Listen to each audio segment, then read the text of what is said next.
right? Now, moving again from sublittoral zone to the pelagic zone. Again, if you remember that how we moved from the intertidal to sublittoral, and then now we are going into the pelagic zone.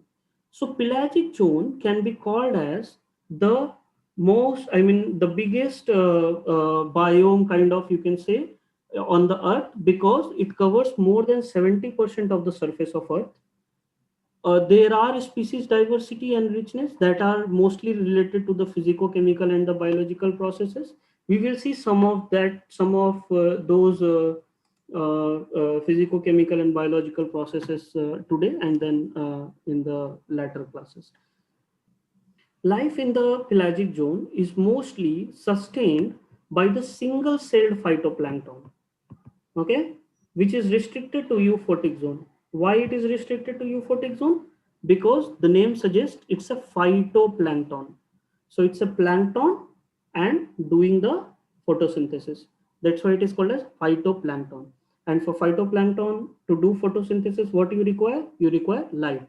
So that's why the life in the pelagic zone, it's been mostly dominated or mostly sustained by the phytoplanktons, which is restricted to euphotic zone. And euphotic zone, if you remember well, is the first zone, that is the epipelagic part of the pelagic of the oceanic area, right?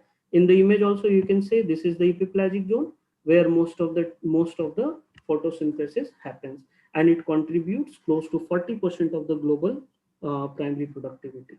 Okay. Further in the image, you can see that there are organisms which are in the mesopelagic area, then bathypelagic area, the bisopelagic area, hadalpelagic area. Uh, at this particular moment, it is essential to introduce you few concepts which is very much relevant and uh, which can be very useful to understand in future about the different biological processes or biological pumps and other things which we are going to see. I am switching now from the pelagic zone. It's in the pelagic zone, but it's a different concept. We know, and in the beginning also I said that there are five major oceans, right? Generally people say four because they don't consider Antarctic, but let's say it's Arctic, then we have Pacific, we have Atlantic, we have Indian, and then we have Antarctic, right? So we have five major oceans, and then we have a smaller bodies of water in a marginal seas. For example, we have Bay of Bengal, we have Arabian Sea, we have Caspian Sea, we have Black Sea, we have Mediterranean Sea, which are near to the earth, land masses, right? We have North Sea, we have Caribbean Sea, we have Sargasso Sea, and so on, right? It's there across the East China Sea, Sea of Japan, right? So all these smaller body masses, we know that all the water bodies in the global ocean are well connected, right? We have already seen in our physical and chemical oceanographic classes that even though the water is well connected, right, through the different currents, the different currents, they are subjected to differential heating. What differential heating means? If you can see in this particular image, the earth is tilted, right? It's not straight. So now if the earth is tilted and if there is a perpendicular sun rays, what will happen? The area where you have the which is near to the sun will be heated more, right? And the area which is far from the sun will be not heated equally. So because of this differential heating of the earth's surface, and then also we have a lot of land masses in the in the center, which prevents the mixing of the seawater globally, right? uh, and then we have the tides and the waves based on the this planetary earth and moon. Because of this planetary, we have the tides and the waves, and then we have the continents. Because of that, there is a differential heating, right? And now because of the differential heating, there is a current patterns which generates in the sea, that there are gyres and there are currents which is mixing the water across the globe, right? But the equatorial part is receiving much more sunlight, and what is happening as a result of which we are having higher sea surface temperature in the equator, right? If it is confusing, I'll just explain it again. We have the oceans across the world, and then we have the smaller land masses near to the continental shelves, right? Or near to the continent. Because of the differential heating, because sun is not uniformly going in across the, I mean, hitting the earth surface across the earth, right?